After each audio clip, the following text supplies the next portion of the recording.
Hello everyone, welcome back to Grace Formulas. I am Victoria Odofia, your DIY coach. Today I'll be showing you how to make your own hypochlorite at home or for small scale commercial purposes. I mean jig, hypo or bleach production. Let's get started already.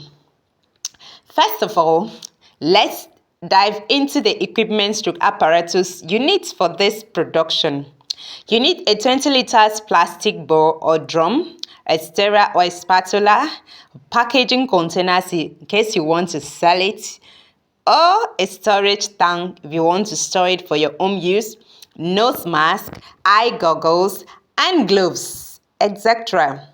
Now the ingredients for a 10 liters production, because we're actually going to produce a 10 liters, you need your chlorine flakes to be 500 grams, your soda ash, that is sodium carbonate, 500 grams, your salt, could be industrial salt or a table salt, 500 grams, your caustic soda or sodium hydroxide, 250 grams, your alum or aluminum sulfate, 100 grams, aqua, that's your water, 10 liters.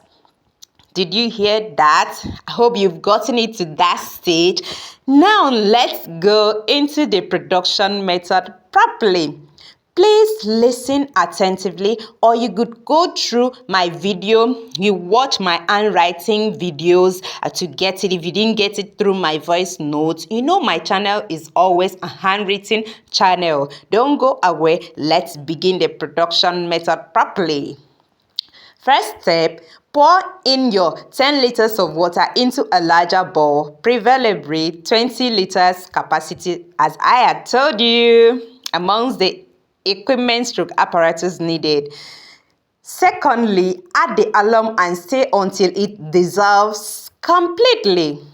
Third, add the salt and stir to dissolve. Yes, you have to be turning it, stirring it until it's well dissolved. The fourth is to add your soda ash and chlorine flakes.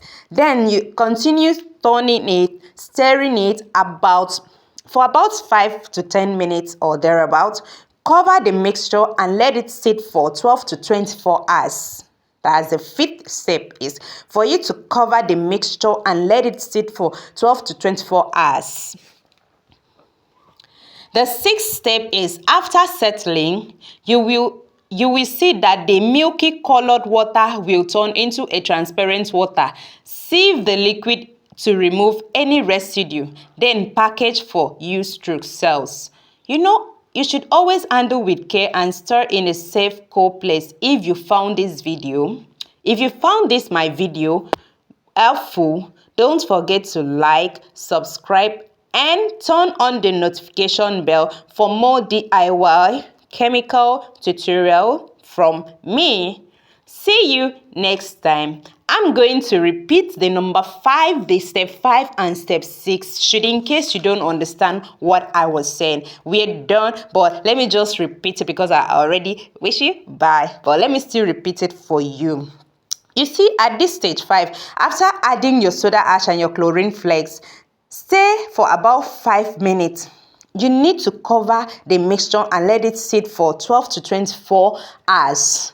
After the 12 to 24 hours, that leads us to step 6. You see that the water that was cloudy, milky in color, will now change to a transparent water. That means that it has settled. Everything has mixed, combined, and settled. At this stage, you need to filter out the transparent water and then package it for sale or use. Now, as you're trying to filter out the transparent water, you may see the water being disturbed again and turns to cloudy or milky color again. You have to still let it settle gradually till you take off all the transparent water. Now, the residue, you may ask me, what are you going to use the residue for? Should I throw it away? Ask me that question on the comment section, then I will come back to reply what you're going to use the residue. That's a particle left, the chaff left. I'll come back and tell you. Only if you ask. If you don't ask, I won't tell you. I will just I will seal my mouth, close my mouth, zip it. Bye till I upload another DIY video. Please, my people, anytime you see art on my video, anytime you watch, please don't skip the art. Watch the art, please, so that you can keep on encouraging me. Because if you don't watch the art, there's no way I will gain. There's no way I will also make money. Thank you. Bye.